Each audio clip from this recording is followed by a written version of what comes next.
We have no shortage of problems in the black community, whether it be drugs, crime, unemployment, and I have no problems calling out negative things that I see happening, but I do so in good faith. Now, what do I mean by that? Well, there are no ulterior motives behind my criticism.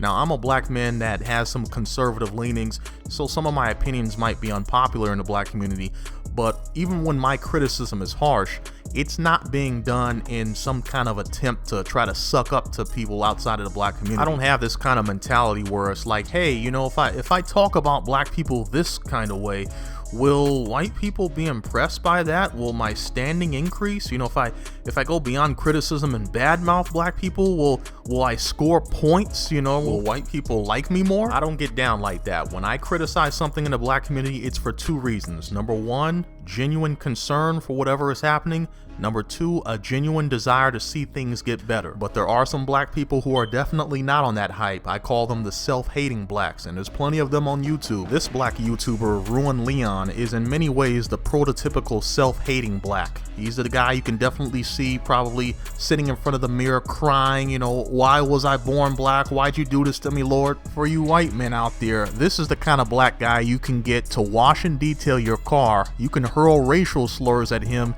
and he will have a smile on his face the entire time. Such is his desperation for your approval. He's often very condescending when speaking about black people, seemingly forgetting the fact that he himself is black, and he frequently makes broad generalizations about black people, saying things like, you know, black people are such and such, black women do this, you know, referencing an entire group as opposed to saying, you know, some black people do this, which would be more accurate. Now, his family is black, so when he references black people as an entire group, he's talking about them as well. He himself is black, but presumably by his twisted self-hating black logic, he's saying, you know, all black people are such and such, except for me though. So yeah, in addition to being a self-hating black, he is a dumbass. Another thing about RuinedLeon, and this might sound kind of petty, but this is a black guy who is very physically unattractive, and I've noticed this among some black men who are lacking in the looks department, is they tend to be pretty hateful individuals that lash out a lot. You know, he has a lot of videos where he's bad-mouthing black women.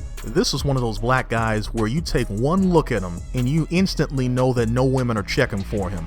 Be they black women, white women, Latina, Asian, you name them, they're not checking for him. One of those guys an escort has to add a surcharge to compensate herself for the pain and suffering. I mean, he's got a face you have to pay a woman to love. Now, it's not just the fact that he's physically unattractive. I mean, anybody with functional eyesight can see this. He's also not masculine by any stretch of the imagination. He looks like he gives up his lunch money professionally, like high school graduation did not bring an end to the struggle. So there you have it, RuinedLeon, one of the many self-hating blacks on YouTube, and one that, you know, kind of hurts your eyes to stare at him for, you know, any extended period of time. Plenty of self-hating blacks on YouTube. I'll call them out in due time.